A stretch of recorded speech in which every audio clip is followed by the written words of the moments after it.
안녕하세요. 수아입니다. 이번 시간은 한 집안을 제도하기 위해 오는 존재들입니다.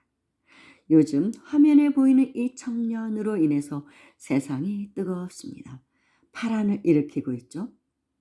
아마 모르시는 분이 없을 것입니다. 전두환 대통령의 손자분. 한쪽에서는 또 어떻게 그래도 자식이 부모를 저렇게 비난을 하고 자신이 태어난 집안을 손가락질하고 피해를 입힐 수 있느냐, 무슨 억하심정으로 그렇게 또 비난하는 분도 좀 있는 것 같고, 그렇지만 대부분의 사람들은 이 청년이 진심으로 집안을 대신해서 대속하고 있다라고 봅니다. 저는 이 청년이 이 집안을 제도하기 위해 온 수승한 영혼이라고 봅니다.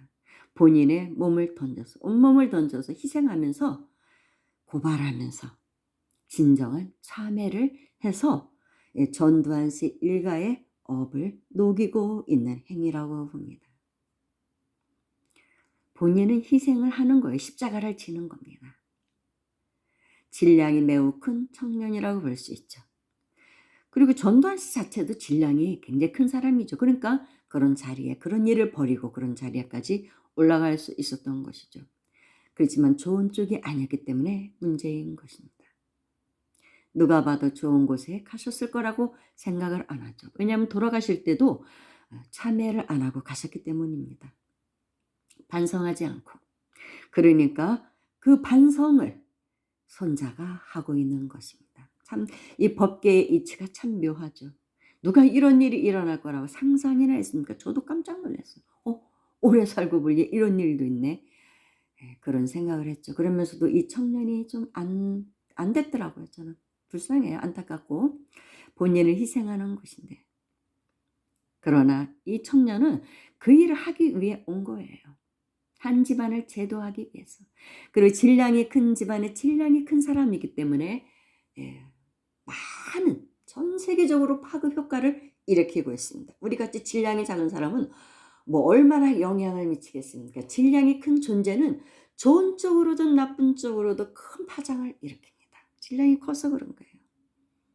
이 청년도 그 역할을 하고 있는 것입니다. 전에 우리 스승님께서 상담을 하러 가보면 그 집안을 제도하기 위해 오는 그런 자손들이 꼭 있대요. 그러니까 부모가 잘못 사는 경우, 그리고 선대 조상들이 업이 많은 집안에는 반드시 그 집안을 제도하기 위해 태어나는 자손들이 있더라는 것입니다. 구두쇠 부모, 그렇게 돈도 막 편법을 써서 투기를 하고 그래서 엄청난 재산을 모았는데 딱 보니까 너구나. 마음속으로 이 녀석이 이 집안 재산 다 말아먹으러 왔구나. 그게 보인대요. 속 엄청 썩인 애들이 있거든요. 그런 집안에. 요즘 유명한 정치인, 국회의원 누구 아시잖아요. 다 엄청 속 썩이는 어린 자식 있죠. 20대 젊은 애. 속 깨나 썩입니다. 툭 하면 방송을 타죠. 그 아이도 사실은 그 집안을 제도하러 온 존재예요. 인가법으로 볼 때는 그 부모님들하고 악연이 있겠죠. 그 집안하고. 그래서 빚을 받으러 온 거고, 일반적인 우리의 인가법으로는 빚을 받으러 온 거예요. 그래서 속을 썩이는 겁니다. 부모 속 썩이는 거죠. 망신당하게 만들고 높은 자리에 더 올라가려고 하는데 그 아들 녀석 때문에 못 올라가는 그런 사람들 이번에 또 있었잖아요. 어떤 사람 학폭인지 뭔지 해갖고 자식이 사실은 어떤 면에서 원망스럽기도 할 것입니다. 물론 부모가 잘못 키운 그런 죄도 물론 있겠지만 그래도 또 이상한 부모는 이상한데도 잘 크는 애들도 있어요. 그런 집안도 있거든요.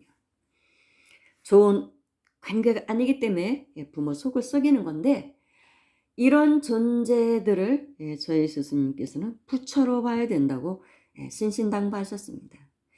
이 아이가 이 집안을 지금 망신시키고 잘못하면 그동안 숨겨놓은 도 다 뺏겨서 거리에 앉을지도 모르는 이런 상황이 설사 이 아이 때문에 왔다 하더라도 이 아이를 원망하는 마음을 갖고 괴롭히면 안 된다. 그러면 진짜 그 집안은 쫄딱 망한다는 거예요. 멸문지화를 당한다는. 대도 끊길 수 있고 집안이 그럴수록 이런 아이를 우리 집안을 나의 업을 제도하기 위해서 닦아주러 온 부처구나라고 봐야 된다는 것입니다. 장애인이 태어나도 부모하고의 어떤 원결이 있어서 괴롭히러 왔을지는 몰라도 그 아이 자체를 부처로 봐야 된다는 거예요. 그 집안에 악업이 많기 때문에 그 악업을 제도하러 온 존재라는 것이죠. 어느 집안에나 그런 애가 있다고 합니다. 그 집안을 제도하러 오는 존재들. 아니면 또 이제 제도하러 왔다는 거는 그 집안의 영적 상승을 돕기 위해 오는 존재들도 있는 것이죠. 수행자가 태어납니다. 그런 집안에는. 그래서 수행을 해서 그 집안의 업을 닦고 그리고 영적으로 상승시키는 그런 존재들이 반드시 태어납니다. 이게 화엄법계의 이치라는 것입니다. 화엄법계의 실상이라는 것이죠. 화엄세계가 이렇게 이런 이치로 움직이고 있다는 것입니다. 그래서 도를 닦지 않은 사람은 원수로만 보죠. 아유, 저 왼수 같은 녀석이 어쩌다 우리 집안에 태어나가지고 집안을 말아먹나. 이렇게 망신을 시키고 아버지 출세기도 막나. 이렇게 원망할 수 있지만 도적인 진리적인 측면에서는 그 아이가 제도하러 온 부처라는 것이죠. 멈추어라. 더 이상의 탐욕을 내지 말라 하고 경고를 하는 거예요. 그 역할을 하러 오는 애들이에요. 그래서 원망하지 말아야 된다는 것이죠. 그래야 더 망할 것이 안 망한다는 것입니다. 그래야 살아날 기회라도 있지. 이런 아이들을 부처로 보지 않고 매수단지라고 보는 순간 그렇게 구박하고 핍박을 하면 완전히 쫄딱 망한다는 것입니다. 그 집안은. 더 이상의 기회가 주어지지 않는다는 것이죠. 그래서 반성을 하고 좋은 쪽으로 온 집안이 회개를 해서 좋은 쪽으로 나아가려고 할 때 그 용서를 받고 온 국민한테도 그래도 용서를 받는다는 자체가 업이 소멸되는 것이죠. 그렇게 된다고 합니다.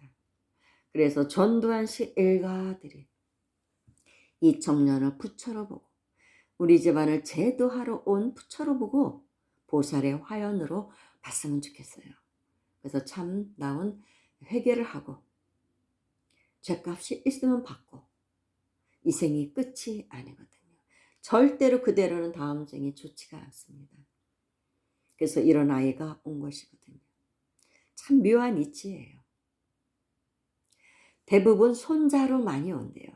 아들로 오는 경우도 있지만 아들은 이미 아버지가 또 악업을 저지르 이전에 이미 태어난 아이들이잖아요. 대부분. 그러면 손자로 그때는 손자로 온다는 거예요. 손자 손녀로 태어난다는 거예요. 아니면 뭐 딸이 결혼했는데 사위 아니면 며느리라든지 이런 식으로 이어주는 거죠. 그 악연들이 되돌아오는 사람이 그렇게 오는 거예요. 아니면 한 직장에 어떤 부하가 또 뭐 그런 경우 있잖아요. 밀고 하고 그래서 쫄딱 망하는 경우도 있고 그런 식으로 제도하러 오는 사람이 있습니다. 그래서 부자가 3대 가기 어렵다는 말도 있죠. 자손이 1대 자손이 아니면 손자대에서라도 제도하러 오는 애들이 있기 때문입니다. 그런 아이들이 태어나지 않는 집안은 잘 사는 것이죠. 뭔가 잘못 살았을 때 반드시 손자대에서도 속썩이는 애들이 나오는 것입니다. 그 집안을 제도하는 거예요. 정말 저는 이 청년을 보고 앞으로는 어떤 더 놀라운 일들이 발생할지 모르겠다. 그런 생각이 들어요. 지금 기득권 상류층들의 그런 뭐 어두운 면이 그대로 지금 막 세상에 드러나고 있잖아요. 그런 때거든요. 모든 것이 적나라하게 드러나면서 이 세상이 정리가 될 거라고 합니다. 노인들 말씀에는 그러면서 이제 좋은 세상 후천으로 넘어갈 것이다. 지금 설거지하는 때라는 거 설거지. 그런 때라는 것입니다. 그래서 이때일수록 더 공부를 해야 됩니다. 업을 닦아야 되고. 그러지 않으면은 이 환란기를 넘어가기가 매우 어려울 것 같은 생각이 들어요. 여기까지 하겠습니다. 감사합니다.